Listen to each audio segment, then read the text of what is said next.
Greetings and welcome back once again to the Jena Campaign. I'm your host as always.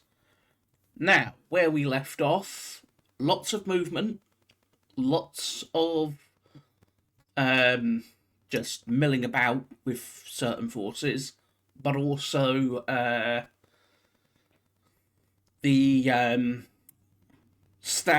a standoff at Oberpolnitz still. So let's see what my opponent has done and see if it's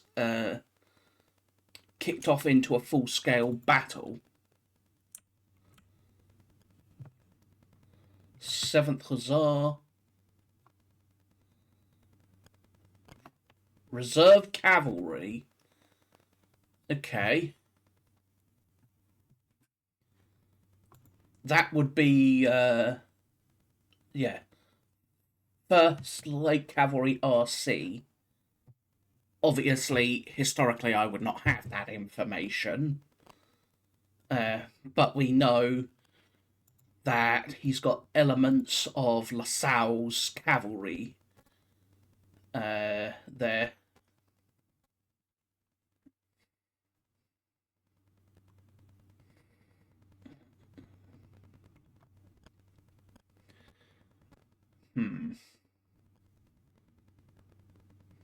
Some horse guns.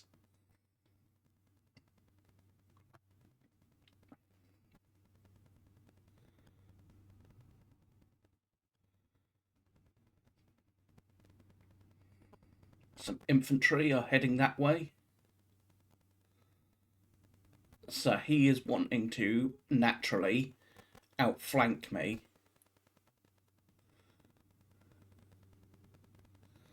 So he's started to deploy, as you can see. Deploying skirmishers, deploying guns, deploying infantry.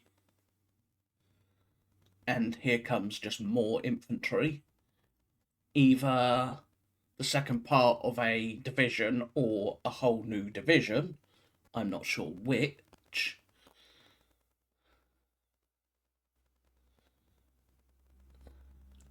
More guns. Another wagon. Another wagon. Another wagon.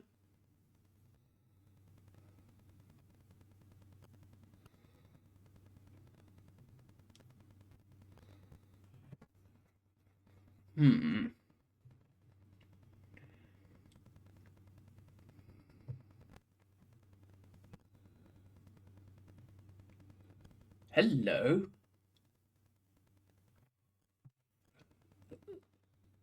Who is this?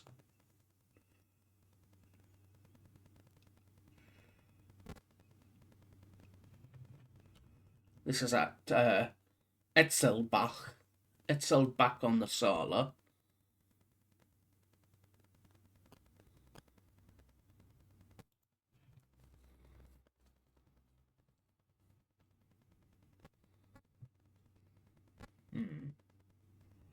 And then they form up there. Makes sense. 2 units recover fatigue, 1 unit undisorder. So not much beyond that. Good, you finally undisordered.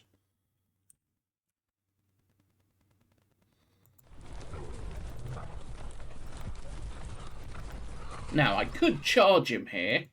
It would be a chance to give him a bit of payback.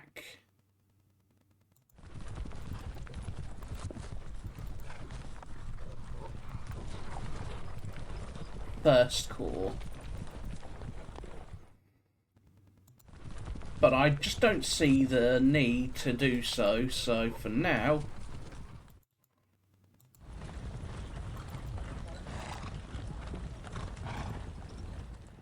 I will just pull behind this little dip in the ground.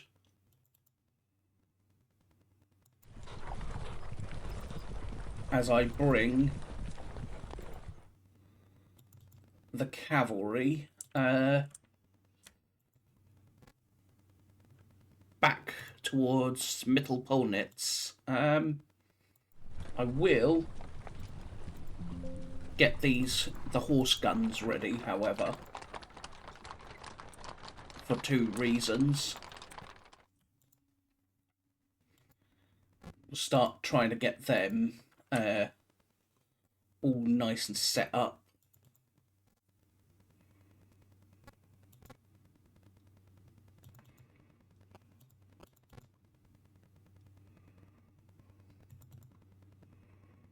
The Xaviers are going to shift.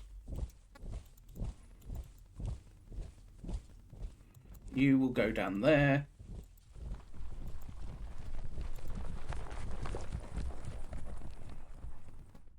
You are going to shift as well, boys.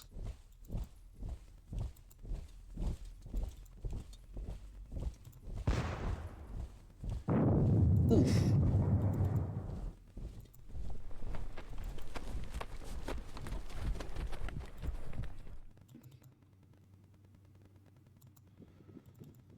Bring them this way, because I have, quote, a plan. Well, sort of.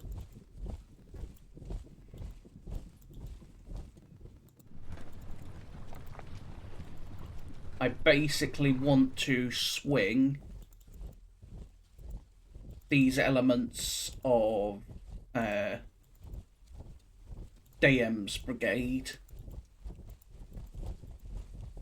more in line with the rest of the division.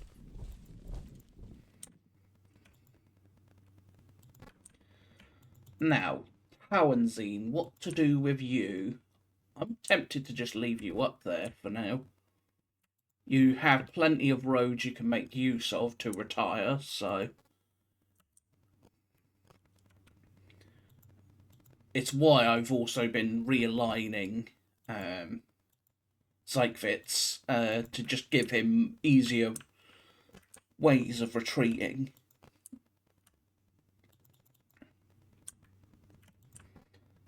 Let us go down here to the cavalry that I still have down here.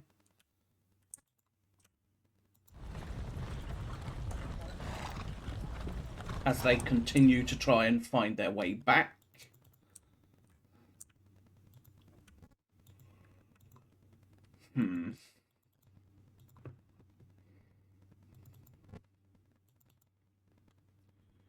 You can get off the road there for me, as Hohenlohe tries to reach. Do I commit all of Hohenlohe that way? The problem with that is, if he appears suddenly, I'm going to have way too much being forced to retire up one road, or 1 or 2 roads. So I'm partial not to move him in line with the rest of his 4 command, because all that I'm wanting from this action is, well, it's a holding action, nothing more.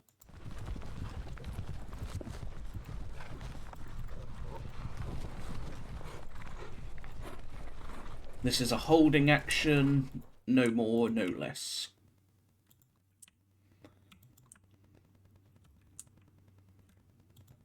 And an attempt to, well, just buy time.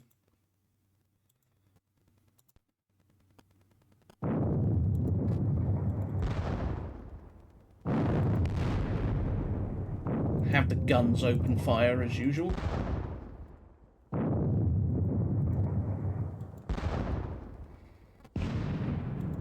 And then we have you open fire there. Is it doing a lot? No, not really.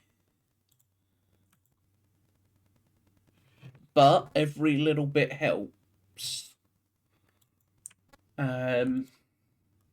So again, this chunk of Hohenlohe will stay where it is. I will commit the parts of the cavalry, at least.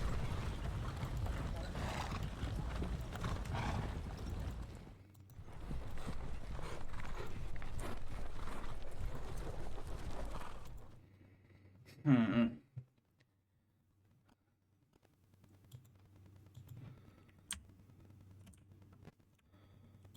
I suppose if I did fall on the flank of the French, it would buy certainly more time.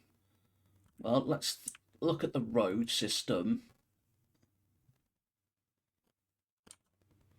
So, road system wise, what have we got? We've got this road here. That leads this way. It's a decent enough road to get back to the north. What else we got? We got this road, which eventually conjoins with this one. So not brilliant, but not the worst.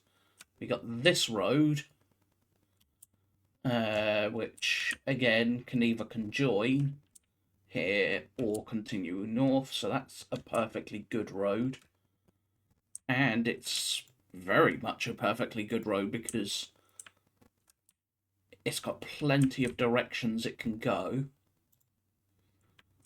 So that's a good road. This road has eventually conjoins onto the highway. Well, not the highway, but the main road. Onto the main road, which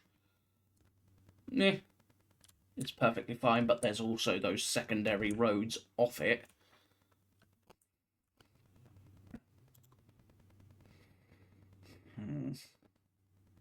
I'm going to come back to that question because I am not convinced one way or another. Alright, Von Pellet. Alright, time to break off these troops from Prince Ferdinand's command. They can start coming off the road and start actually deploying.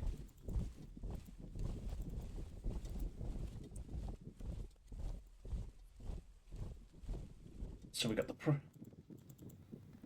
and then we got the cavalry.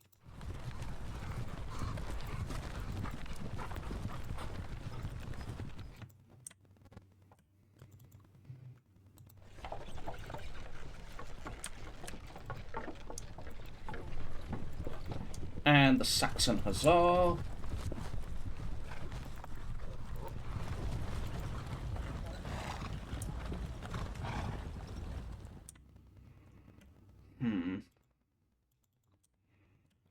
This is my concern. Let's have a look, see. Nope. There is just no easy way to do that, so instead we are just going to head back up the road. I do not know where those Frenchmen have gone, unfortunately. And I intend to leave this half squadron of the Saxon Hussars here, just to keep an eye out, see if any more come this way. Yeah, we blew the bridge.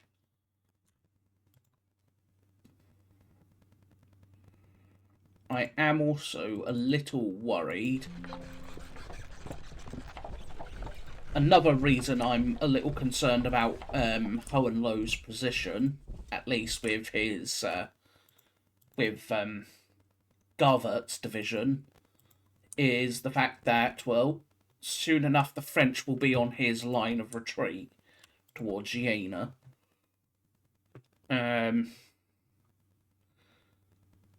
Which will force me to take the secondary roads. Which, all in all, is not catastrophic, but it will be slow, much slower, naturally. So, there is that. Still, I think I'm fairly, quote, happy. Quote, happy.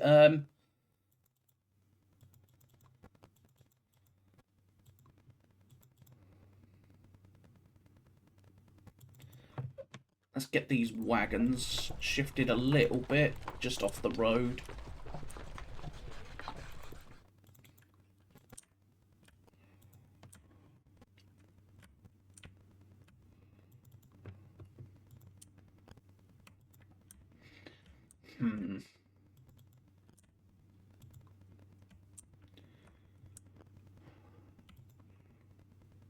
Still, I am delaying him. If I can delay him maybe 2 more hours, I'll be happy. For now, though, let us just continue to get the army moving.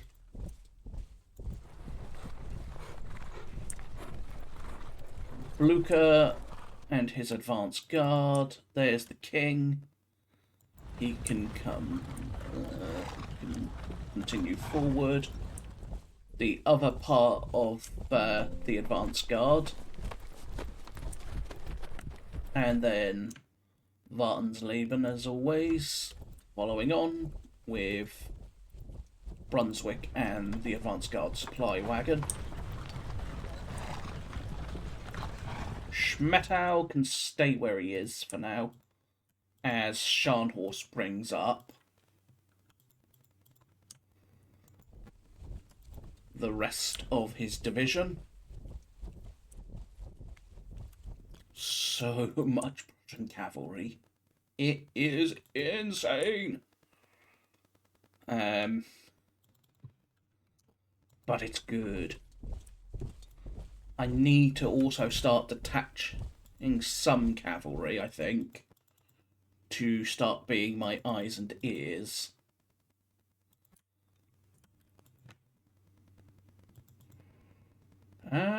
Rochelle, I think I'll keep you at Erfurt again for now. And, where is he? Kalkoif can stay where he is, still on the road towards Dornberg,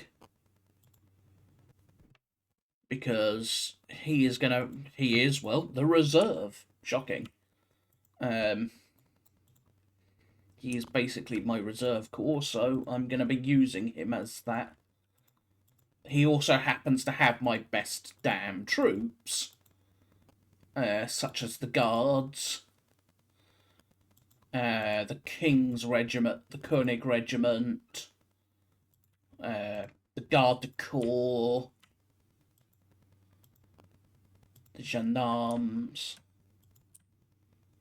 So yeah, he's got many of my best troops, so I've got to make use of him as, well, he's going to just be my reserve, shockingly.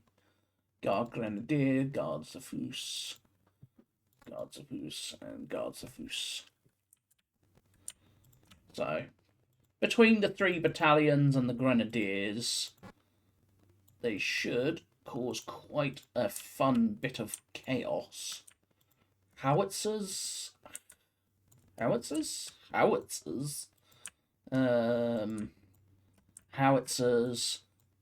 6-pounders, an obtuse amount of howitzers.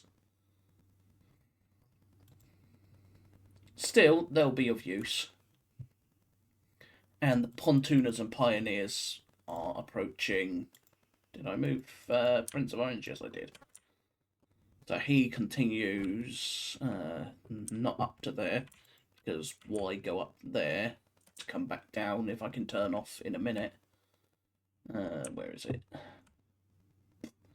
The myriad of roads. Yeah, I'll turn him off in a minute and he'll march down this way to Weimar. Again, it keeps... because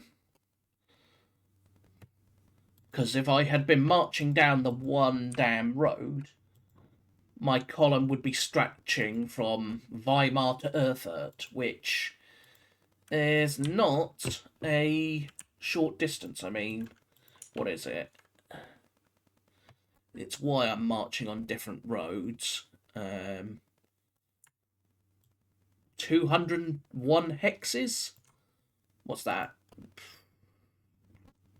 10 miles, maybe? Give or take. I'm not doing the maths right now, but I'll do it for the next recording. So I can just give you a concept of the distances and the true size of this humongous ass map. So I think for now that is that. Everything else is stuff that... Oh, let's deploy these while I can, actually. I didn't. So let's get them deployed. Get you deployed. Lights, lights, and lights. For now, though, that will be that. So, I thank you all once again for yet another tuning in. I know these episodes are a bit boring at the moment, given that it's a lot of marching, a lot of waiting to see where things appear. But we do have at least the excitement down at Oberpolnitz, even if it's slow to develop because, well, why take unnecessary losses? So, I'm thinking long term here, and so is my opponent. He could have probably driven me off the field, but he would have paid for it. There's no real need for that. So, for now, it's just a case of waiting just to see what happens. So, for now, I thank you all once again. I'll see you all very, very soon. So, until then, bye-bye for now.